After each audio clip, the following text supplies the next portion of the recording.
Nunca fui bom com despedidas, nem com recomeços. Mas tem histórias que a gente vive uma vez só, e se não contar, parece que elas se perdem no tempo. Essa aqui eu carrego comigo até hoje. Não porque foi fácil, mas porque mudou tudo. Mudou a forma como eu vejo a estrada, as pessoas e até o que é o amor de verdade. Se esse vídeo apareceu para você, comenta aí de onde está assistindo. E se prepara, porque essa é daquelas histórias que ficam na pele. E começa numa madrugada qualquer, quando uma mulher vestida de noiva surgiu na pista e fez minha vida dar meia volta sem eu nem perceber. Roberto Almeida dirigia há horas, com os olhos firmes na linha branca da rodovia BR-307, que cortava o sertão de Roraima como se tentasse abrir caminho entre o passado e o que restava de futuro. A estrada era tudo o que ele tinha desde que Teresa, sua esposa por mais de 20 anos, havia partido vítima de uma doença que chegou sem aviso e levou tudo embora em poucos meses. Desde então, o caminhão Volvo FH ano 2006 se tornara mais do que transporte de carga. Era casa, era refúgio, era o único espaço onde ele não precisava explicar sua solidão. Evitava parar por muito tempo em qualquer cidade, porque a presença das pessoas só fazia o vazio parecer maior. Seguia sempre em frente, como se cada quilômetro pudesse apagar um pouco da dor que ainda doía, mesmo após 3 anos. A cabine era simples, adaptada com colchão fino, uma garrafa térmica de café, alguns pertences e uma foto antiga de Teresa presa com fita ao painel, onde ela sorria como se o tempo não tivesse tocado seu rosto. Aquela madrugada não tinha sido diferente de tantas outras. O rádio ligado sem som, só para fazer companhia, a mente vagando em memórias que ele preferia esquecer. O trabalho era uma bênção e uma maldição. Transportava frutas do sul do estado até Boa Vista, mas para ele, tanto fazia o que havia no baú. O importante era estar sempre em movimento. Já passava das 3 da manhã, e mesmo com o corpo cansado, Roberto não pensava em parar. Conhecia bem o ritmo do próprio limite e sabia que ainda aguentava um pouco mais. O calor era intenso, mas ele já tinha se acostumado com a sensação de estar sempre suando. O importante era manter os olhos abertos e a mente ocupada. Pensava em Teresa. Sempre acabava nela, mesmo quando não queria. E foi nesse momento, entre um pensamento e outro, que algo completamente fora do comum surgiu diante dele, cortando sua linha de pensamento como uma navalha. A figura apareceu como um borrão no horizonte, primeiro como um vulto que poderia ser qualquer coisa. Um animal atravessando a estrada, uma ilusão causada pelo cansaço. Mas conforme se aproximava, Roberto viu que era uma pessoa. Mais do que isso, era uma mulher, e vestia branco. Um vestido longo, esvoaçante, que só poderia ser um vestido de noiva. Seus pés descalços batiam no asfalto enquanto ela corria, cambaleando, como se estivesse fugindo da própria vida. Roberto sentiu um aperto no estômago que não sentia desde o enterro da esposa. Aquilo não era normal. Aquilo não era certo. Sem pensar, instintivamente, pisou com força no freio. O caminhão estancou a 20 metros da mulher com um solavanco que quase jogou os objetos do painel no chão. Ele segurou firme no volante, tentando entender o que estava vendo. O corpo da moça tremia. O vestido estava sujo, manchado. Os pés sangravam, mas mesmo assim ela continuava correndo, como se a estrada fosse a última esperança. Não perguntou o que tinha acontecido, não pediu explicações. Apenas caminhou até ela, com as mãos abertas à frente, como quem tenta acalmar um animal assustado. A moça o olhou com olhos arregalados de pavor, respirando com dificuldade, como se as palavras também tivessem medo de sair. "Por favor", disse com a voz embargada. "Me ajuda." Aquilo bastou para ele. Pegou-a pelos braços com delicadeza e a conduziu de volta até a cabine do caminhão. Ela hesitou por um segundo, mas não tinha escolha. O medo de continuar era menor do que o medo de voltar. Ele a ajudou a subir, notando o peso leve do corpo, o cansaço evidente e o sangue nas canelas. Ajeitou-a no banco do passageiro e fechou a porta com cuidado, como se o mundo lá fora ainda pudesse ouvi-los.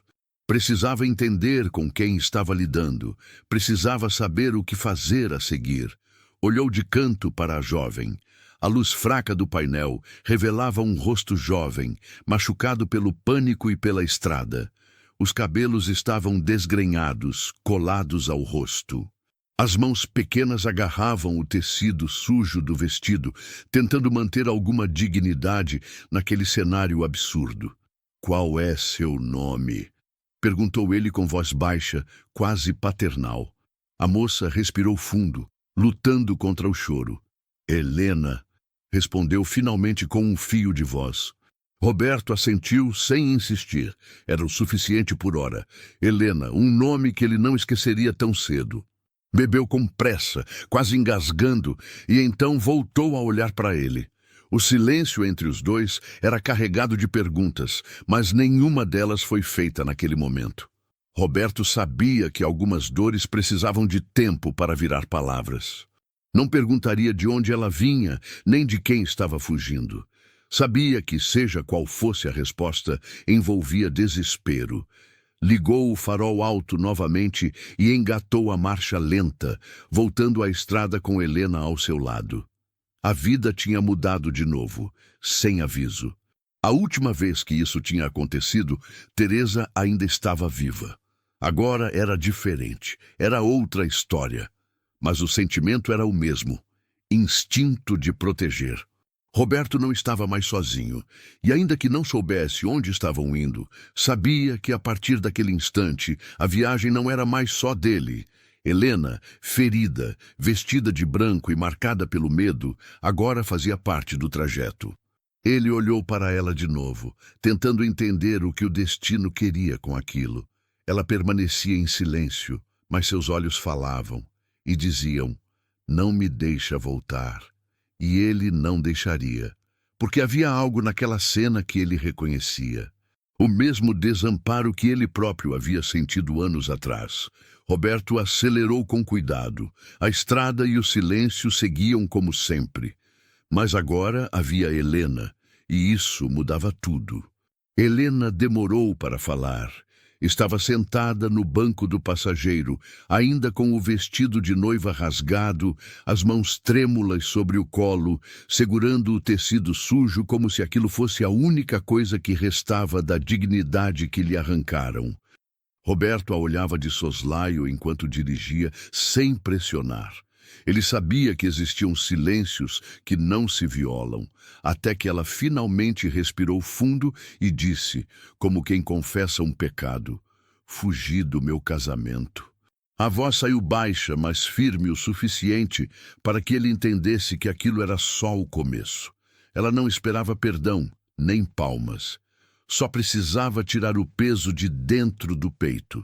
E assim, entre frases interrompidas e pausas longas, começou a contar sua história. Tinha apenas 22 anos, mas carregava marcas de quem viveu décadas sob controle dos outros.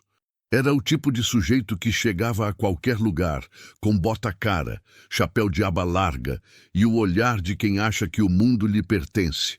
Fazendeiro conhecido em toda a região de Vargem Alta, dono de metade das terras e das vontades locais.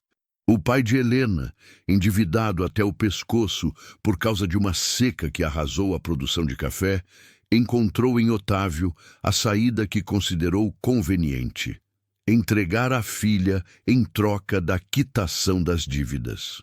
Ela tinha 16 anos quando escutou pela primeira vez, escondida atrás da porta da cozinha, que seu destino já estava selado. Melhor um homem experiente do que morrer de fome. Foi o argumento que ouviu da boca do pai. Aquilo doeu mais do que qualquer castigo.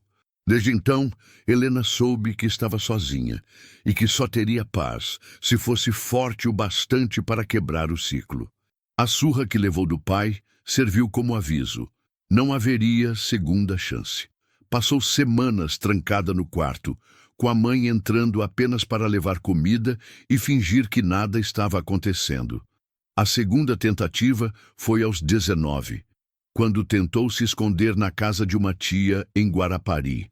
De novo, foi descoberta.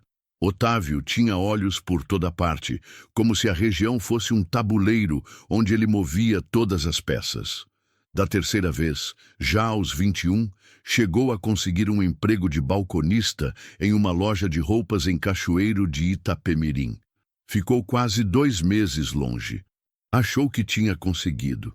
Mas então o pai apareceu com 2 homens, puxando ela pelo braço no meio da loja como se fosse uma criminosa. Disse que estava envergonhando a família. Jurou que da próxima vez ele mesmo cuidaria do problema, como o homem cuida de animal rebelde. Enquanto ela falava, Roberto mantinha os olhos na estrada, mas o maxilar travado denunciava o que sentia. A história de Helena o feria de um jeito que ele não sabia explicar.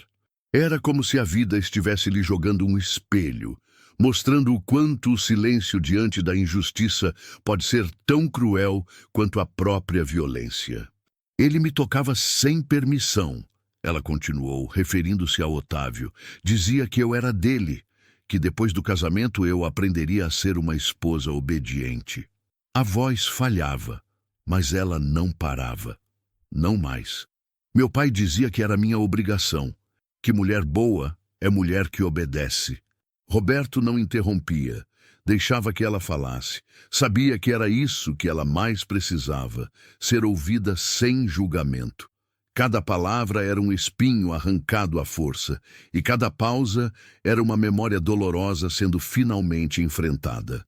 O vestido de noiva fora escolhido por Otávio, claro. Custara uma pequena fortuna. Helena não teve direito de opinião. A mãe, submissa, ajudou-a a arrumá-la com mãos trêmulas e olhar distante. Na igreja, 200 convidados aguardavam a cerimônia. No altar, Otávio sorria. Mas não era um sorriso de amor, era de posse.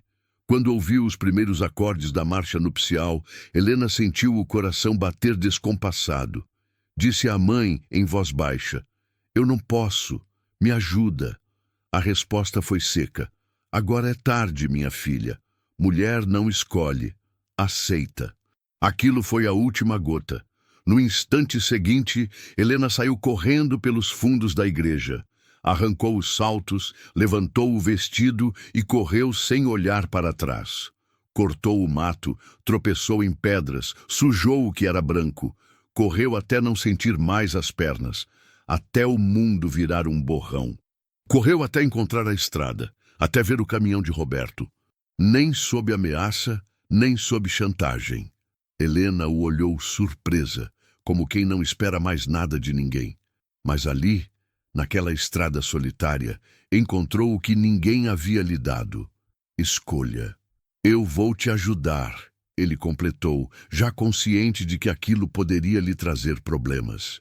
Problemas grandes, mas era tarde demais para voltar atrás. Helena não era apenas uma passageira, era um grito por justiça que a vida jogara na frente do seu caminhão. Ele sabia o que fazer, e faria. Roberto sabia que não tinha muito tempo.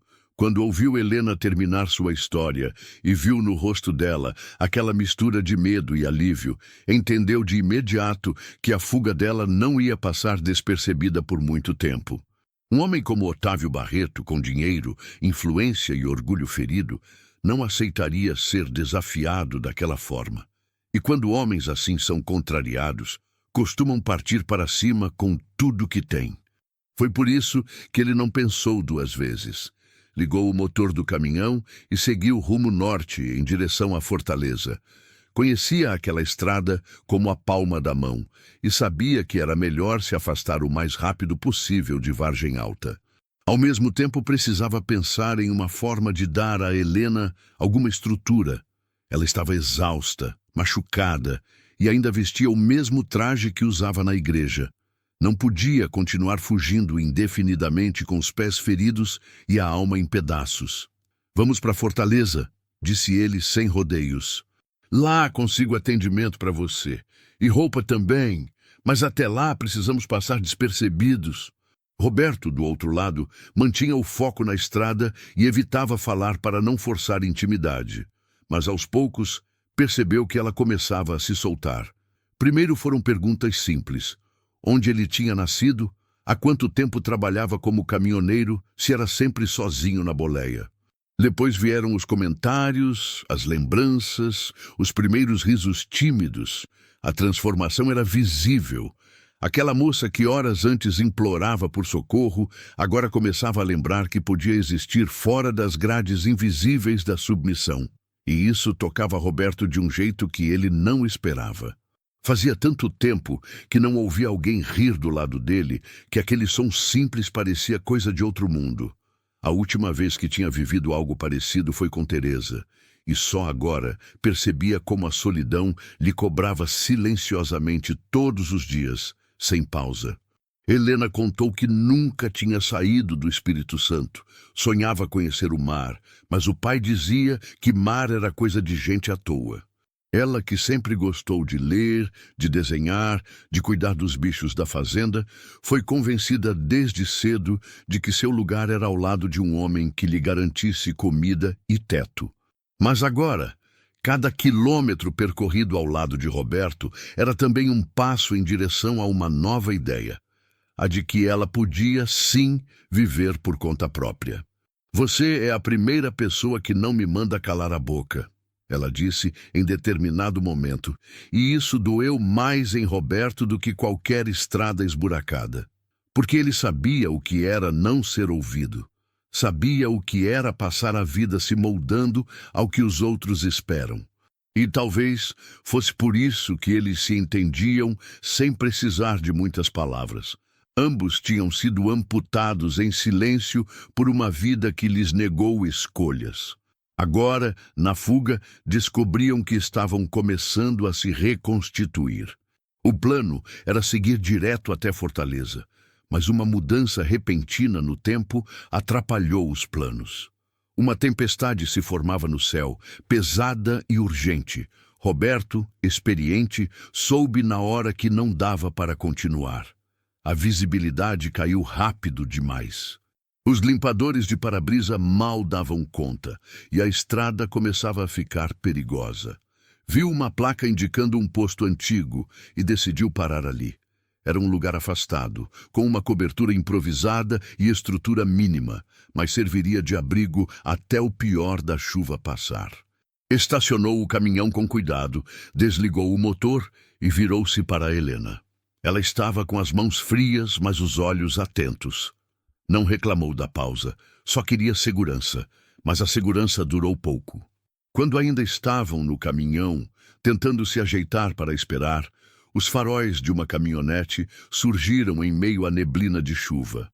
Um modelo novo, escuro, com duas silhuetas no banco da frente. Roberto prendeu a respiração. Sabia o que aquilo significava antes mesmo de os homens descerem do carro. Em segundos, já estava no pequeno beliche coberta, imóvel. Um dos homens bateu na janela com os nós dos dedos. Roberto abriu um pouco o vidro e encarou os rostos molhados dos dois. Boa noite. Viu uma moça por aí? Vestida de noiva? A mentira saiu com naturalidade. Não vi, não, senhor. Se visse, parava para ajudar, claro. Mas não vi nada. Os homens trocaram olhares e rodearam o caminhão, inspecionando com os olhos.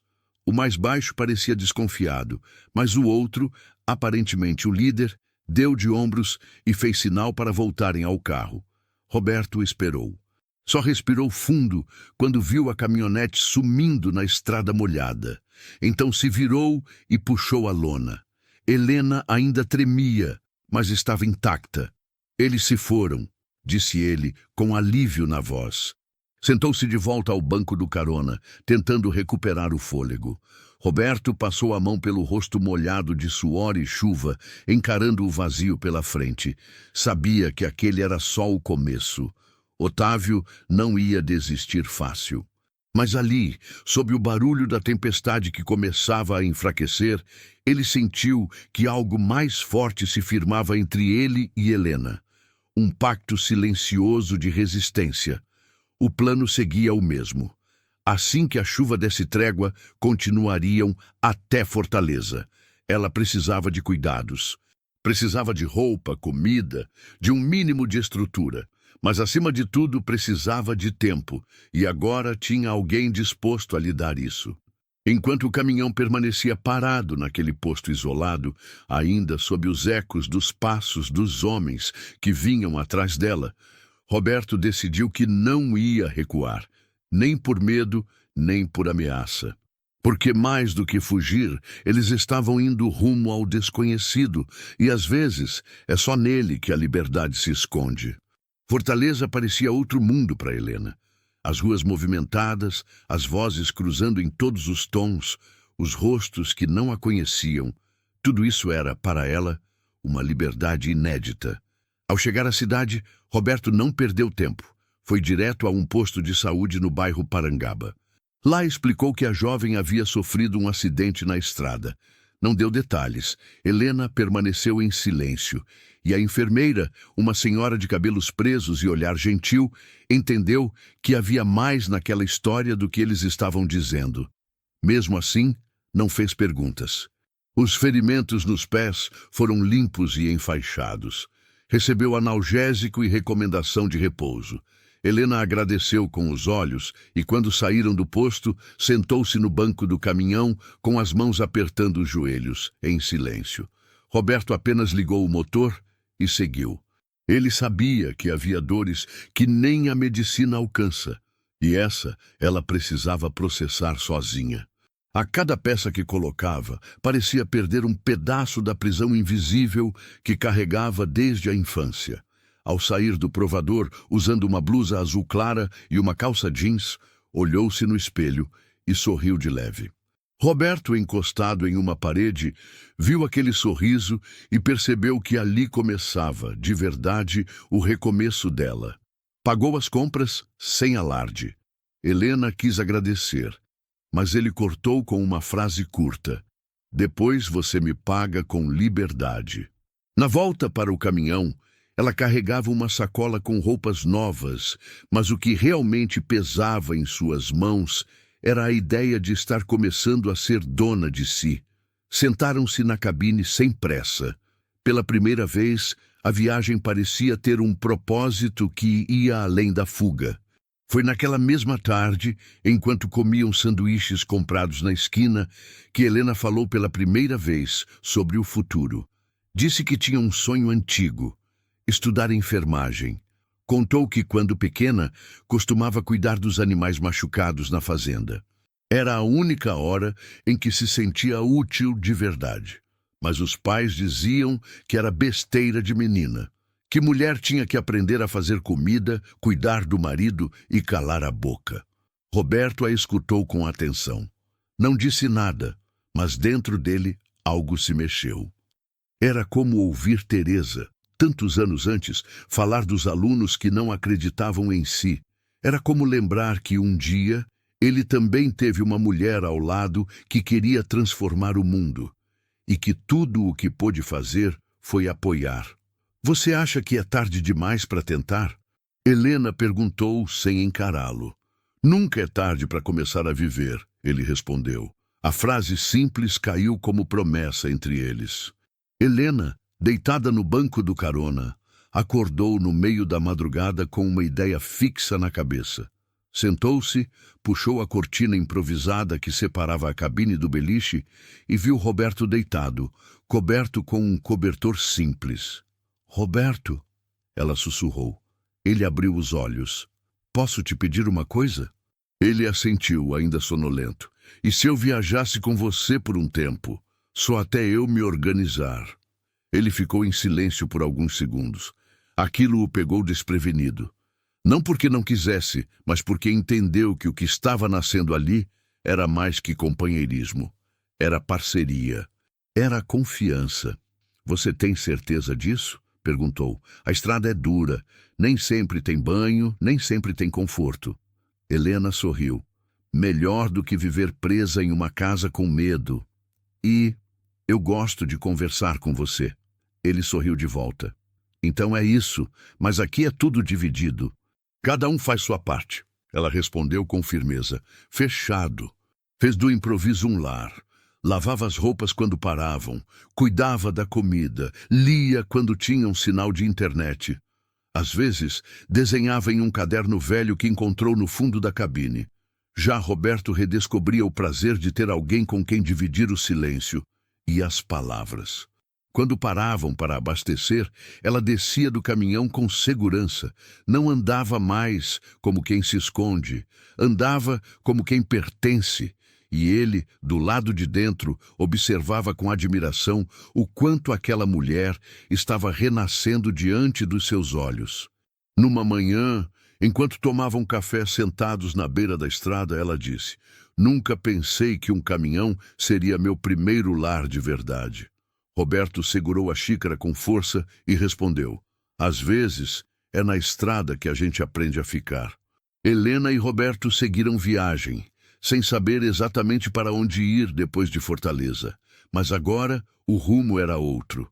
Já não estavam apenas fugindo de algo. Estavam indo em direção a alguma coisa.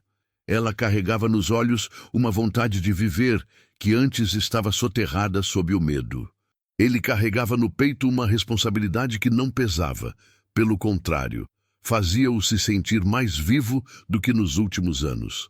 A convivência não era perfeita, mas era verdadeira. E a cada parada, a cada curva, a cada conversa entre um trecho e outro da estrada, eles se descobriam mais próximos. O caminhão já não era apenas uma máquina, era abrigo, era caminho, era símbolo do que os dois estavam construindo. Helena estava aprendendo a ser livre, Roberto a reaprender a se permitir sentir. E assim, entre quilômetros e silêncios confortáveis, os dois transformaram a fuga em um recomeço e as cicatrizes em promessas. 3 meses depois da fuga, Roberto e Helena cruzaram a entrada de uma cidadezinha chamada Santa Aurora, no coração da Serra da Canastra. A chegada foi silenciosa, quase tímida, como quem não queria ser notado. Mas algo naquela paisagem serrana, nas ladeiras irregulares e nas ruas de paralelepípedo, fez com que os dois se olhassem com cumplicidade. Era como se o cansaço finalmente tivesse um lugar para descansar. Roberto já conhecia a cidade de uma entrega antiga e lembrava de uma cooperativa que às vezes contratava caminhoneiros locais. Não precisou de muito para conseguir alguns fretes curtos, coisa simples, mas o suficiente para garantir algum sustento. Helena, por outro lado, foi direto naquilo que vinha alimentando em silêncio. Entrou em contato com uma escola técnica e se matriculou em um curso de enfermagem. Disse que queria finalmente cuidar dos outros, mas no fundo sabia que ainda estava cuidando de si. A rotina que os dois construíram naquele pedaço de Minas não era de novela, mas era deles. Roberto fazia os fretes durante o dia e voltava à noite com o rosto cansado e a camisa suada. Helena passava as manhãs na escola, as tardes estudando, e às vezes cozinhava algo que aprendia com as outras alunas do curso. O caminhão, estacionado agora no quintal da casa alugada, já não era o único lar, mas continuava sendo símbolo de tudo o que haviam vivido juntos. Aos poucos, foram comprando móveis simples, adaptando a vida à nova realidade. Mas nada ali era provisório, era construção. Não falavam muito sobre o passado, nem faziam planos longos demais. Viviam dia após dia, como se cada manhã fosse uma nova chance. E talvez fosse mesmo. Porque só quem já teve tudo arrancado sabe valorizar o que nasce do zero. Ele parou no meio do movimento de levantar a caneca de café e ficou em silêncio por alguns segundos. O mundo pareceu girar devagar. Não perguntou se ela tinha certeza. Só olhou nos olhos dela e viu que sim. Ali, naquele instante, tudo o que ele achava que tinha encerrado dentro de si, amor, esperança, vontade de futuro, renasceu de uma vez só. Ele não estava apenas ajudando alguém que fugia. Não estava apenas dando abrigo. Estava, sem perceber, reconstruindo a própria vida. E agora, com um filho a caminho, a estrada tomava outro sentido. Não era mais fuga. Era raiz, era permanência, era, enfim, liberdade, mas daquela que escolhe ficar, não apenas ir. Roberto diminuiu os fretes e passou a ficar mais em casa. Os dois prepararam tudo com calma, sem pressa, com a dedicação de quem sabe que esse tipo de momento não volta. O bebê nasceu numa manhã fria, com parteira da cidade e ajuda das amigas da escola. Era uma menina. Deram o nome de Clara porque foi ela quem trouxe luz para aquilo tudo. 2 anos depois, nasceu Lucas, e a casa, antes silenciosa, se encheu de vida, de brinquedos espalhados, de risos na madrugada. Roberto, agora com os cabelos bem mais brancos, olhava para Helena e via não a moça assustada que resgatou na estrada, mas uma mulher inteira, determinada, amorosa. E ela, por sua vez, olhava para ele e via um homem que não salvou apenas sua vida, salvou sua essência. O vestido de noiva continuava guardado, dobrado com cuidado no fundo do armário. Helena nunca pensou em jogá-lo fora. Era feio, rasgado, manchado. Mas era símbolo, era memória, era cicatriz transformada em força. Às vezes, no aniversário de casamento, porque sim, eles casaram no civil, numa cerimônia pequena e íntima, ela mostrava o vestido para Clara e Lucas e contava a história da noite em que decidiu ser livre. E sempre terminava com a mesma frase: naquela noite, o papai me deu carona, mas foi o destino que me empurrou para frente. Roberto ouvia, rindo com o canto dos olhos, sabendo que não era mais só caminhoneiro. Era pai, era marido, era alguém que, depois de perder tudo, teve coragem de começar de novo. Mas volta para casa todo dia, almoça com a família aos domingos e ajuda a cuidar das crianças quando Helena está no plantão do posto de saúde onde trabalha. E toda vez que precisa pegar a estrada em direção ao norte e passa pelo trecho da antiga BR-307, diminui a velocidade. A curva é a mesma, o asfalto ainda carrega a marca do tempo. Ele abaixa o volume do rádio, olha para o horizonte e lembra da imagem daquela noiva descalça, correndo desesperada no meio da pista. Respira fundo e agradece. Não por ter salvado alguém, mas por ter sido salvo também. Porque às vezes o destino não vem com sinais nem promessas, vem vestindo branco, correndo no escuro e muda tudo. E essa foi mais uma história emocionante aqui no Estrada Narrada. Se você se conectou com essa jornada de recomeço e coragem, não esquece de deixar o like, se inscrever no canal e comentar o que achou. E claro, compartilha esse vídeo com alguém que você sabe que vai se emocionar também. Até a próxima estrada!